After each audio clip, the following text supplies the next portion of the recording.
but I wanted to give you guys an update. We had a little hiccup. Let me show you what we got going on and what I've done to fix it.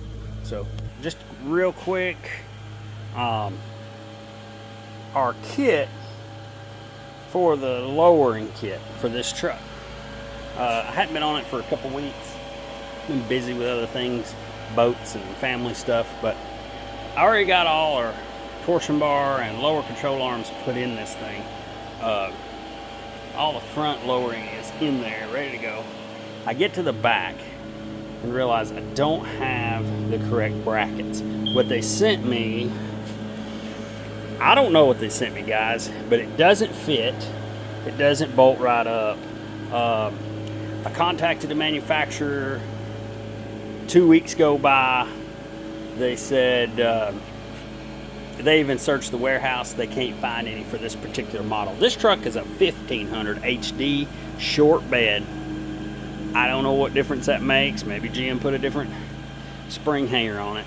But either way, the spring hanger we got is not the correct one. However, our mounting holes are the same, okay, between brackets. We just don't line up with our factory bolt holes. So what I've done, let me show you what I've done real quick.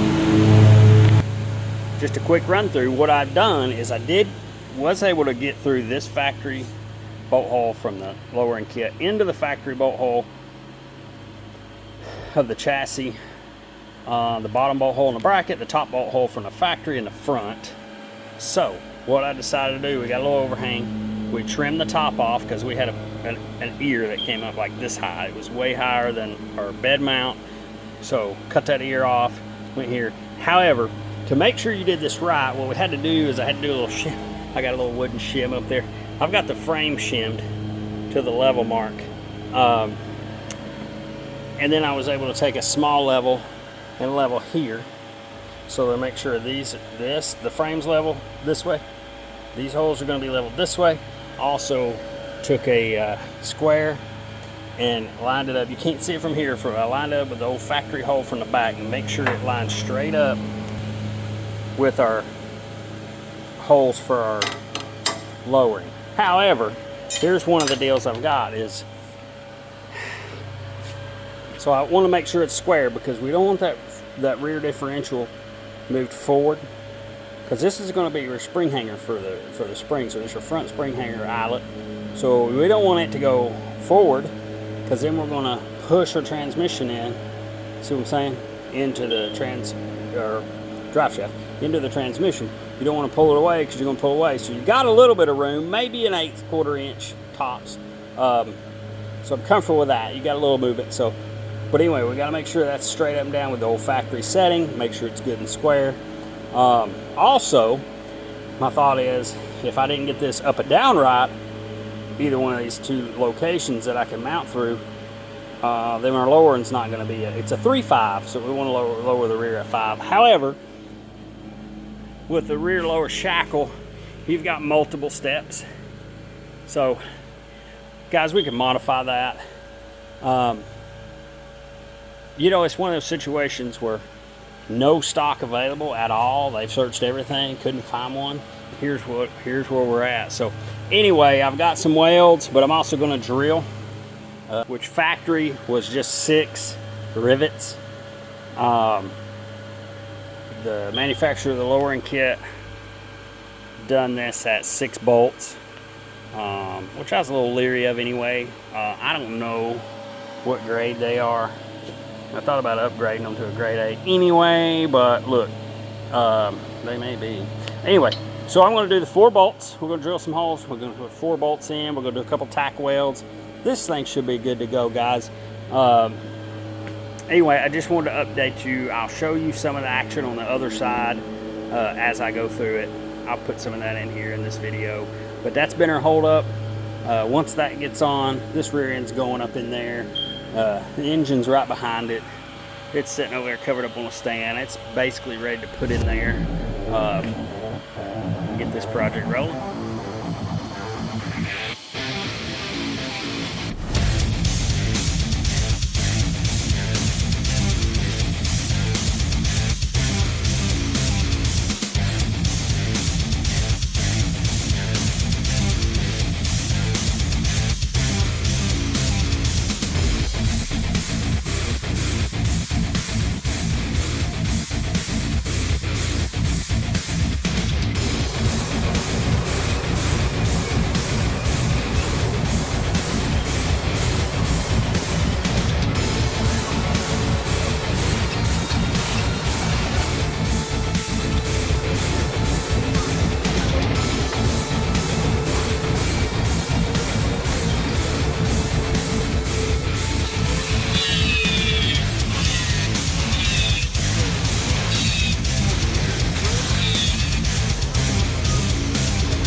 real quick, I just wanted to show what I was doing there on this exhaust manifolds. I'm using the stock exhaust manifold. Remember, this is still, we're doing a lot of cool stuff, but it's still a budget build, so we're watching our budget. Honestly, I would have loved to have bought some handmade, prefabbed hot side for this. I think it ultimately, I don't know that it would perform any better, but it would probably look better. I wondered about the longevity of it. I've run this kit before, so I know it works, and it's cheap. Hey, let's save some money where we can. We're going to heat wrap all this exhaust anyway, so I think at the end of the day it's going to look, you know, the same. A couple of products I was using is I used just a Ryobi kit from Home Depot with a wire brush. You can use anything, Harbor Freight, whatever you want. Don't matter to me. This is the first time trying this, but it claims it says up to 2,000 degrees, and it's a ceramic coating. No pill promise. So from Rust-Oleum, high heat. We'll give it a try. Hey, like I said, we're going to wrap over it anyway, but I wanted it to be black where you could, you know, if you could see in the flanges and stuff that's not wrapped. Also give us a little heat protection as well. So I'll let you know in the future how that goes, but this is what I'm using. Just a simple wire brush. Clean it up. Make sure you clean it up. I used some of these. Actually, there's a small wire brush in there that I use for the little nooks and crannies on the cordless drill. And so I think it'll be fine. I think it'll look good. I think it'll hold good. I mean, it's like I said, we're not cheaping anyway on this build, but we are budgeting where we can. So I mean, we're trying to build it right. I bought new ATC billet manifold bolts. Those are bad on these LS motors to break, and they always want to break the one at the back. That's hard to get to. So we want to make sure to replace those with something good that's going to hold. Plus, it's holding a lot of weight because it'll be holding that turbo on one side, a lot of heat. So anyway, we're not skimping on this project, but we are budget building. And so instead of the factory hot side, we're doing the standard manifold. So I'll let you know how it goes.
So on this wrap, we put a little stainless steel wraps over this exhaust wrap. So I'm going to make a little handy dandy tool to kind of roll it, and you'll see how it works in the video, but I'm going to show you how I made this tool. Taking an old 1/4 inch extension, not one of my good ones, but like an old one from something, and make the perfect little tool to tighten those stainless strips up. Easy peasy. All you do is get the thinnest cutting blade you can, put your extension in a vise, and we're just going to make a slit, a little bit of a crank. Those little stainless straps and this exhaust strap, we'll be able to crank them tight.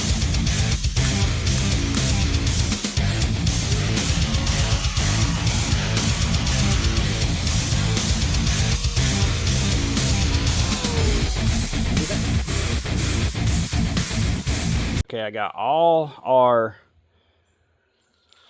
hot side exhaust for the turbo kit, manifolds and everything. I got them all sanded and ceramic coated, or wire brushed I should say, with that 2000 degree ceramic paint. But we're also going to wrap all these components. We're going to wrap them in a heat wrap. I just wanted to show you all the way I do this. There's a lot of fiberglass in there. I don't know if you can see that when you're panning around it right there. See all that sparkly? Those are fiberglass. That stuff gets on you, it itches. It's like insulation in a house or something like that. What I like to do, I learned this trick a long time ago, is I'll put this down in this bucket that's just water down there and let it soak. And as I'm pulling, I feel like it helps too as you wrap around. It kind of helps it, that little bit of moisture. One, it keeps this from flying through there and getting all over the place. It doesn't degrade it or anything. And two, it helps it kind of stick as you're wrapping. Always keep some zip ties too. Obviously, we're not going to keep these plastic zip ties on exhaust, but for real quick purposes, or if you need a help to hold it and you don't have a helper or anything, and you need to hold it right here for just a little bit. I mean, it's cheap. Throw a zip tie around it, hold it, do what you got to do, come back, cut the zip, finish it, cut the zip tie off. That's why those are there. We'll go ahead, once it's all wrapped nice and neat, we'll go ahead and wrap the idea is to start and wrap over your wrap so it holds it all, and then at the very end though, you'll put a stainless metal strap. So anyway, that's my setup. That's how I'm going to get it going, and I'll time lapse the actual wrap. Also too, I forgot to mention, I'll wear gloves just so I can take that off so I don't get that fiberglass that I pointed out in my hands. Also, you want to dump this water out. I'm about to take it out, just dump the water out. Obviously, there's going to be a lot of water left in the roll and in the fabric, but that's what you want. You just don't want so much liquid dripping water. It just makes a mess. It ain't going to hurt it to roll right out of this water, but I just dump the water out. That way I don't have excessive water. So.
All right, guys, here you go. Finished with this first manifold. Again, this is a factory cast exhaust manifold. We had to put some work in, but again, it's a budget build. It functions like it should. You're going to cover it up. Save some money. Do this, don't do that. It don't matter.